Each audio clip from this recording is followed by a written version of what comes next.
இது மகிமை நேரம். மகிமை டிவி நேயர்களை அன்புடன் வாழ்த்துகிறேன். மகிமை நேர நிகழ்ச்சியின் வாயிலாக மீண்டும் மறுபடியுமாக உங்களை சந்திப்பதிலே மிகுந்த மகிழ்ச்சி அடைகிறேன். நாம் தொடர்ந்து நில் கவனி செல் என்ற தலைப்பின் கீழே தியானித்து வருகிறோம். பிரசங்கி 8ஆம் அதிகாரம் 3ஆம் வசனம் சொல்கிறது, பொல்லாத காரியத்திலே பிடிவாதமாய் நில்லாதே, அவன் தனக்கு இஷ்டமானதையெல்லாம் செய்வான் என்று குறிப்பிடப்பட்டிருக்கிறது. நாம் நிற்கிற இடம் எது என்பதை நாம் அறிந்திருக்க வேண்டும். ஆண்டுடைய தேவ பிள்ளைகளாகிய நாம் எப்படிப்பட்ட இடத்திலே நிற்கிறோம்? சங்கீதம் 1:1 சொல்கிறது, துன்மார்க்கருடைய ஆலோசனை நடவாமலும் பாவியின் வழி நில்லாமலும் பரியகாச உட்காரும் இடத்தில் உட்காராமலும் என்று குறிப்பிடப்பட்டிருக்கிறது. இப்போ பாவியின் வழியில் நில்லாதே. இப்போ நம்ம வாழ்க்கையில எப்படிப்பட்ட பாதையை நாம் தேர்ந்தெடுத்து வைக்கிறோம்? இன்றைக்கும் ஒரு தேவ மனிதனை குறித்து பார்க்க இருக்கிறோம். நம்மளுடைய வாழ்க்கை எப்படி இருக்கிறது என்றால், அவசர உலகம், எல்லாம் ஃபாஸ்டா செய்யணும். படித்து முடித்த உடனே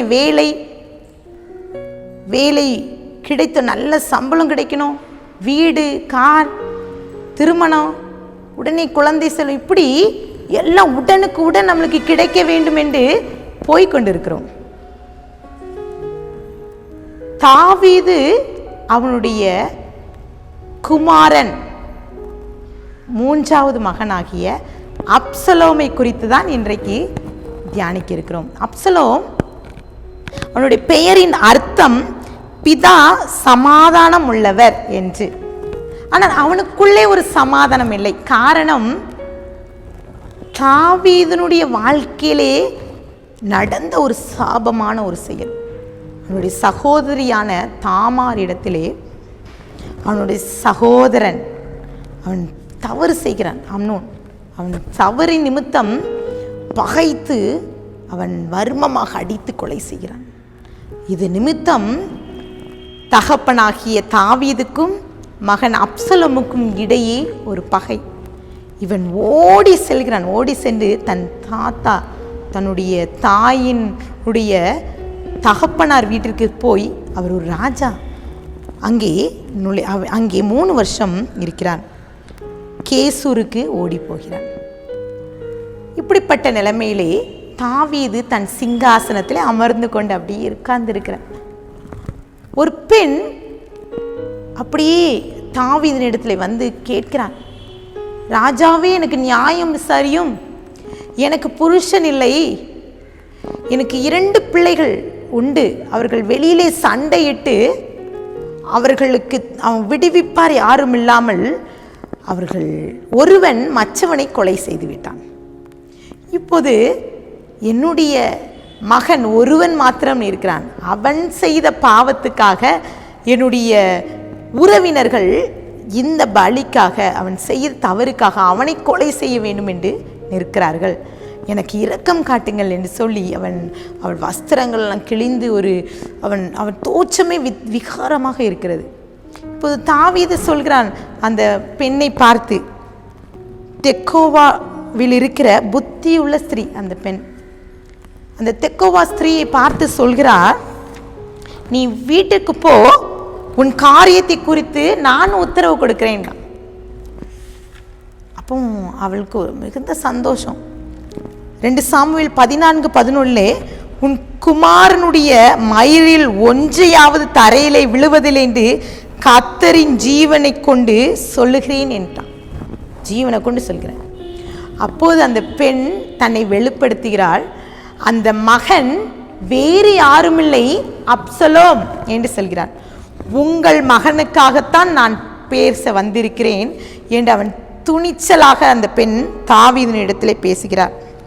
அப்போ தாவீது, அவனுக்கு அப்போதான் தெரியுது, தன் மகனை நான் எப்படி நியாயம் தீர்த்து வைத்திருக்கிறேன் என்று சொல்லி அவன் பார்த்து யோவாபை அழைத்து, அவன் மூலமாகத்தான் இந்த ஸ்திரீ உள்ளே வருகிறார்.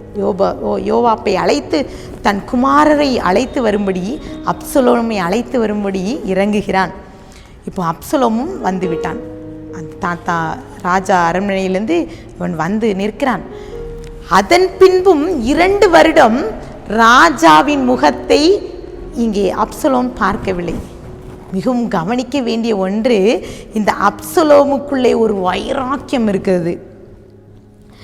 இப்போது அப்சலோம் சொல்கிறான், 2 சாமுவேல் 14:28 அப்சலோம் ராஜாவின் முகத்தை காணாதபடி அவன் 2 வருஷம் எருசலேமிலே குடியிருக்கிறான். 14:32 சொல்கிறது, இப்பொழுது நான் ராஜாவின் முகத்தை பார்க்கட்டும், என்மேல் குற்றம் இருந்தால் அவர் என்னை கொண்டு போடட்டும் என்கிறான். சரி, இனி நான் போகிறேன் அப்படின்னு போட்டு அவனே தன்னையே அர்ப்பணிக்கிறான். அந்த அப்சலோனுடைய வாழ்க்கையிலே அவனை நாம் கவனிக்க வேண்டிய ஒரு காரியம் இருக்கிறது. அவன் ரதங்களையும் குதிரைகளையும் சம்பாதிக்கிறான். தனக்கு முன்பாக ஓடுவதற்கு 50 சேவகர்களை அவன் சம்பாதிக்கிறான். இப்படி ஒரு பெருத்து பலத்தவனாயிட்டான். அவனுக்கு பகையே யாருன்னா தன் தகப்பன் தான். தாவீதை பகைக்கிறான். யாரிடமும் கூறிக்கொள்ளாமல் தன் தகப்பன் ஸ்தானத்திலே வந்து நான் ராஜா என்று சொல்லி அப்சலோம் தன்னையே நிறுத்தி விடுகிறான். இங்கே சங்கீதம் 3ஆம் சங்கீதத்திலே நீங்கள் வாசித்து பார்த்தீர்கள் என்றால், தாவீது தன் குமாரன் அப்சலோமுக்கு தப்பி ஓடி போகிலே பாடின சங்கீதம் என்று குறிப்பிடப்பட்டிருக்கிறது.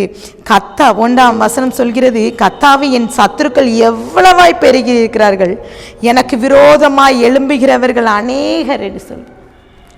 இப்போது அப்சலோம் தன்னுடைய மகன் தனக்கு எதிராக இருக்கிறான். தாவீது தப்பித்து ஓடுகிறான். இந்த அரண்மனையிலே அப்சலோம் என்று நான் ராஜா என்று சொன்ன அவன் தவறுக்கு மேல் தவறு செய்கிறான்.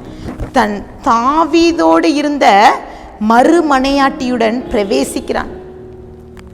அவன் தன்னைத்தானே உயர்த்துகிறான், மேன்மைப்படுத்துகிறான். ஒரு வசனம் இவ்வாறு சொல்கிறது, அந்த வசனத்தின்படி 1 பேதுரு 5:6 ஏற்ற காலத்திலே தேவன் உங்களை உயர்த்தும்படிக்கு அவருடைய பலத்தை கைக்குள்ளாக்க அடங்கி இருக்கணும். இப்போ 2 சாமுவேல் 18:9 ஒரு பெரிய கர்வாலி மரத்தில் மாட்டிக்கொண்டு அவன் வானத்துக்கும் பூமிக்கும் நடுவாக தொங்குகிறான். யுத்தம் நடக்குது. அவன் கழுதைக்கு மேலே ஏறி போகிறான். அவனை துரத்துகிறார்கள். அவன் சொல்கிறான், தாவீது தன் பிள்ளை மேலே அளவுக்கு அதிகமான பாசம். அந்த அப்சலோமை மிகவும் கவனமாக அவனை ரொம்ப கெஞ்சுக்கிறான், அவனுக்கு பத்திரமா பாதுகாத்துக்கொள்ளுங்க. ஆனால் கர்த்தர் நியாயம் தீர்த்து ஒரு மிகப்பெரிய கர்வாலி மரத்தின் மேல் அவன் மாட்டிக்கொண்டு வானத்துக்கும் தரைக்கும் கீழாக அவன் பூமிக்கும் நடுவே அவன் தொங்கி இறந்து விடுகிறான். அப்சலோன் வாழ்க்கையிலே நாம் கற்றுக்கொள்ள வேண்டிய ஒரு பாடம் இருக்கிறது.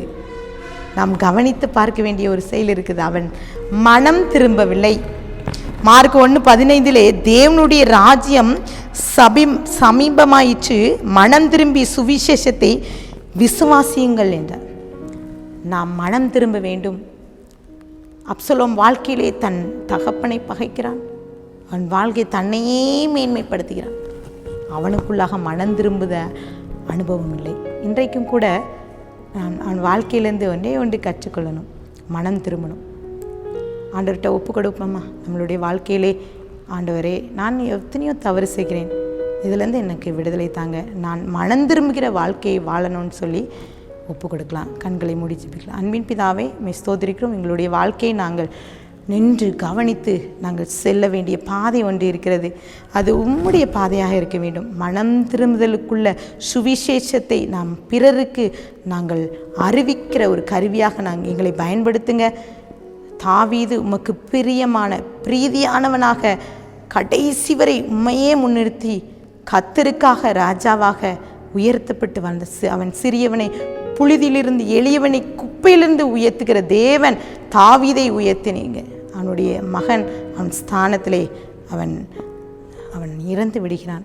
எங்களுடைய வாழ்க்கையிலே நாங்கள் உண்மையை முன்னிறுத்தி உண்மையே சார்ந்து உண்மையை பின்பற்ற நீங்கள் கிருபை தாங்க. உங்களுடைய கரத்திலே நான் கொடுக்கிறேன், தாழ்த்துக்கிறேன், மீட்பர் மூலம் கேட்கிற பிதாவே.